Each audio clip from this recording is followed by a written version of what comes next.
Hey guys, what's going on? Hope you guys are doing well. We're back with another interesting video, and I'm sure you guys will like it. Today, we'll be taking a look at the tragedy which happened to a Mexican local musician group called Tecno Banda Fugas. Like the stuff we talk about in our other videos, this event is also linked with Mexican drug cartels. Without further ado, let's get right into the video. Oh, remember to give us a like and subscribe to the channel if you like the video. Let's get something straight from the beginning itself. Cartels and musicians do not go well together. Since 1992, the cartels have been responsible for the lives of 13 aspiring musicians, big and small. The reason for these killings is tied with a genre of music called narco corrido. It means drug ballad in English. This subgenre of Mexican folk music actually glorifies real-life drug traffickers and cartels. They are viewed as heroes and portray their exploits. But there arises a downside to this music. While musicians sing in praise of the individuals and cartel groups, it offends others. This results in conflicts, and as the cartels are notorious for what they do, the conflicts sometimes end in the demise of the musicians. Do you want to know the most interesting and also horrifying fact about this? Till now, no arrest has been made regarding any of the cases, meaning that not even one case was solved. Now, about Tecno Banda Fugas. Tecno Banda Fugas was a small band consisting of 5 members. They played in local pubs and dances in the municipality of Turicato, located in the Tierra Caliente region, which is more than 150 kilometers from the city of Morelia. They never had released an album and were your typical local band. The band consisted of Carlos Alberto Hurtado Lule, age 26, Cristobal Juárez Serrano, age 37, Daniel Gomez Pimentel, who was 22 years old, Noé Camargo Mendoza, the youngest of the group, age 21, and Carlos Hurtado Gonzalez, age 57, was the head of the group. Carlos Alberto was also the son of Carlos Hurtado. The group had people in their 20s who were young and ambitious. They might have dreamed of being big, making their own music, and touring the country. They never would have thought that not only their dreams, but even their lives would be lost on the fateful day of 18th February 2007.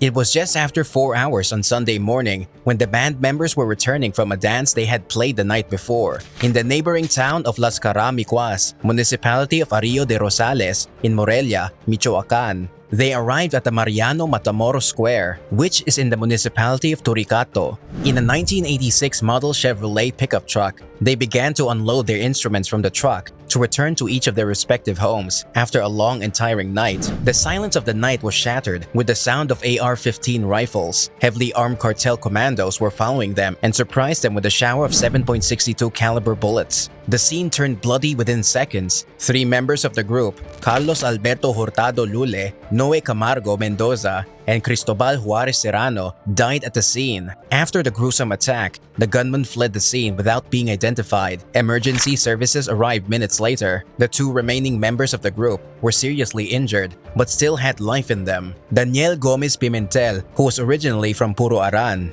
but a resident of Guadalajara, was brought to the Tacambaro Regional Hospital, but the attempt to save his life was futile, as he died minutes after entering the operating room. Even though Carlos Hurtado Gonzalez was shot multiple times, he managed to hang on to his life and escape with only some injuries. Carlos Hurtado lost his dear son and his companions that day. The authorities later stated that the other undisclosed people were also injured at the scene. Sources said that the injured were transferred to the hospital in Morelia as they had serious wounds which required specialized care. The crime scene in Mariano Matamoros Square was laid with corpses and empty AR-15 rifle cartridges. The most surprising part about all of this would be the reason why 4 men of the Tecno Banda Fugas group lost their lives is still not known. It has been confirmed that they did not usually play the music belonging to the genre narco corrido. They usually played various genres of Mexican country music, with themes ranging from unrequited love to tales of famous bandits. The police couldn't find any solid leads to follow and were trapped in a standstill. Well, it's not surprising considering how many cases related to the killings of musicians were actually solved. The search for the reasons for what happened led the authorities to the event night before, in which the group performed. Although many contradictions have been found, the authorities believe something which happened during the event might have resulted in what happened. According to the information available, the group was not willing to perform for another hour at the Las Caramicuas dance. After the performance, they addressed their wish to return to their homes, and this provoked the audience. They departed from the event in their van, but never realized that someone was following them. What came after all of this was different opinions and allegations from different personalities. The Secretary of the Government, Leopoldo Enrique Bautista Villegas, stated that organized crime has not left the city of Michoacán. This led to the belief that the band members had affiliations with the cartels and they might have done something wrong to deserve this kind of fate. Hours later after this statement, the prosecutor, General Justice of the State, Juan Antonio Magaña de la Mora, pointed out in a press conference that the death of the band members had no relations with organized crime. Moreover, in a telephone interview conducted by journalist Rafael Rivera Millan, correspondent of the newspaper El Universal, with the wife of Carlos Hurtado Gonzalez, gave some insight to what had happened. She said that it was true that there was an altercation between the band and the audience, but they never played music belonging to the narco-corrido genre, and they never had any relation with the cartels. She also went on to explain the struggles of the band. They had to buy the van and instruments that year to go to events and enliven people there.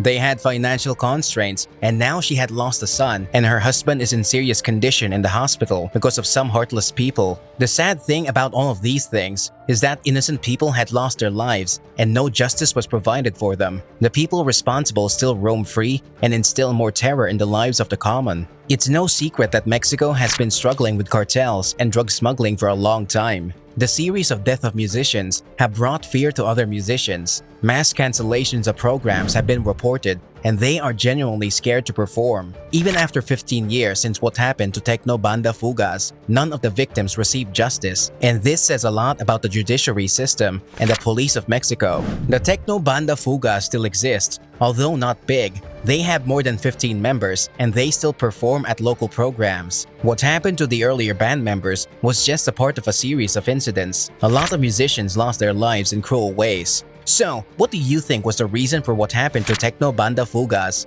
Do you think they had links with the cartel? Or do you think what happened the night before might have led to this? Please tell us in the comments. That's the end of our video, folks. Once again, if you like this video, please give us a like. It really helps us out. Subscribe to our channel if you like the content we're providing. We'll be back with another video, and until then, take care, folks.